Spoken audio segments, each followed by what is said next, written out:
if a man doesn't feel like he can make you happy, he'll try for a long time, but then he's going to give up and then he's going to go somewhere else. That he has to feel like he can make a woman happy. He's going to go somewhere else. One thing that you can do is start appreciating the things that he does do and give him the praise. Allison Armstrong says the points. Yeah. For those things, and it might turn things around for you, but it also might not. He hasn't even processed it yet. He's the woman at that point. She's already been in the relationship for 6 months or a year or however many years of it not working and her trying to fix it and her needs not being met. And by the time that she is done with the relationship, she's done for good. She's not coming back. Yeah, so I think it's well, and a lot of women might not believe that, right? Right. A lot of women might be like, he's not going to care. Like, he's not going to be happy that he's the hero. Like, my man doesn't think like that. But the reality is he does, but you've probably emasculated him so much that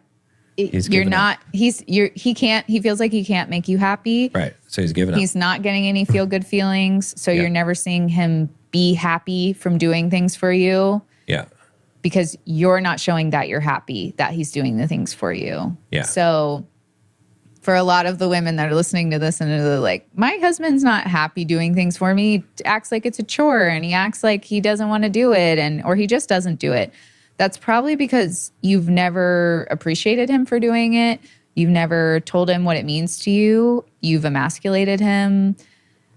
All of these different things that have caused you to not reap the benefits of providing that to your man, because it not only benefits him, it benefits you. It puts him in a better mood. He feels good about himself.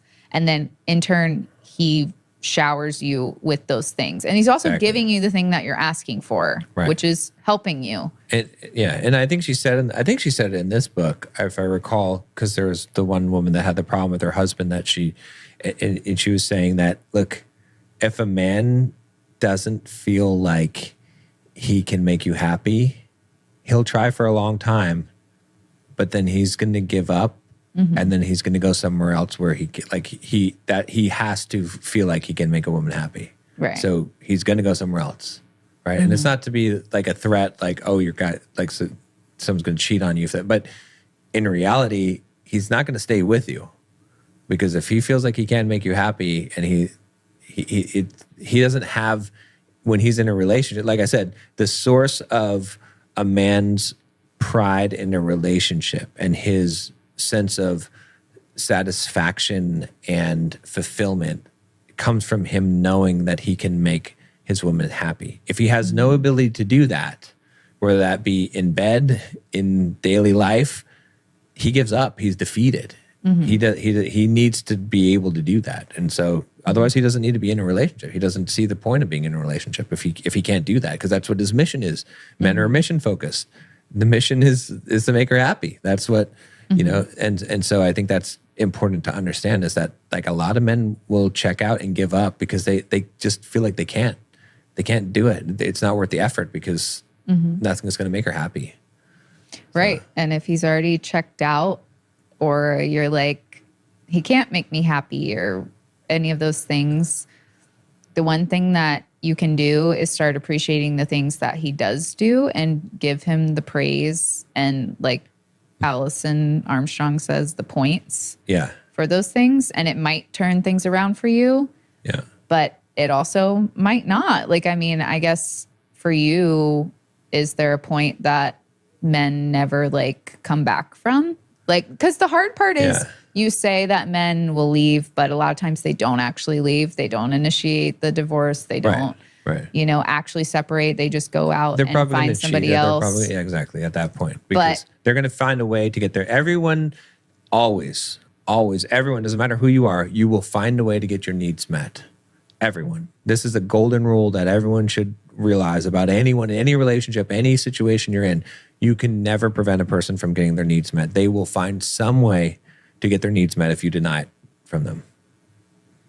Well, I'm trying to say, is there a way to come back before it gets to that point? If the man is like already kind of heading in that direction, is there a way that a woman can bring it back besides what I just said? Like, what would that take?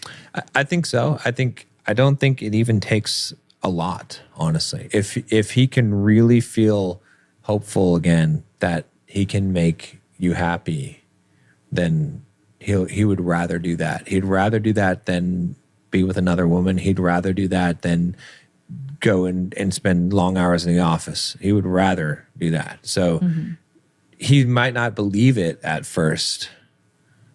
So he's going to see, are you really serious about this? But I think it's like a man's giving up is not a final. That's good A to know. woman's is. So in many relationships, when the relationship dissolves, right, the woman files for divorce or whatever, or goes out of the relationship, breaks it off or whatever, and the man is he hasn't even processed it yet. He's the woman at that point. She's already been in the relationship for 6 months or a year or however many years of it not working and her trying to fix it and her needs not being met. And by the time that she is done with the relationship, she's done for good. She's not coming back. Well, she can't trust you as a man. She's completely settled it because she's already talked about it with her girlfriends. They've already discussed it. She's already come to the conclusion that this is done when she's done. Right. The man has not. Again, maybe it's because of his singular focus, because he's distracted by other things. He's not so relationship focused. So there's hope. It's way easier for a woman to bring a man around than a man to bring. Once a woman has signed those papers, once she said, we're done, good luck, man. Good luck. Because she's already been fighting this battle for however many years. But a man, he could be turned around. Well, that's good to know. Yeah. So even just showing appreciation and asking for help in little ways, if you're listening to this and realizing maybe your relationship has fallen into this sort of rut, that those things can help turn your relationship around. Yeah. But I feel like a lot of women too, again, it's realizing that men aren't women and to stop judging a man based on what we do and how we think, and really try to understand them for who they are. And I feel like that's where this book is really good, because it shows how men are in ways that women don't even realize. Yeah. And that maybe we don't even really see, but that's also because we've kind of shut that side down in a man by trying to make him more like a woman from the very beginning. Right. Yeah. So, yeah, I just feel like that part's really important. And I feel like that understanding women need in order to understand all the rest of it. Right. And I think that's part of, I had notes here on the emasculation trap. Women unintentionally emasculate men by treating them like hairy women with the same emotional needs. So that's how you end up emasculating men, is because if you're judging them by that standard of a perfect woman, then you're constantly criticizing them. Well, and they're constantly them. falling short. And they're constantly letting you down, but they're not women. Right. And you're not appreciating the masculine element. So they're being judged by a standard that they can never meet, that they shouldn't even meet. And so they feel emasculated. They feel like a woman thinks she knows better, like, you're not as good as me. And when a man feels like that, because a man has to be looked up to. If he's not looked up to by women, he's completely defeated or deflated. Right. In fact, she talks about how the shoulders slump, and like you can see even little boys when they're emasculated, how women sometimes use that to take the power away from a man, because they know that they can do that and it will take his power.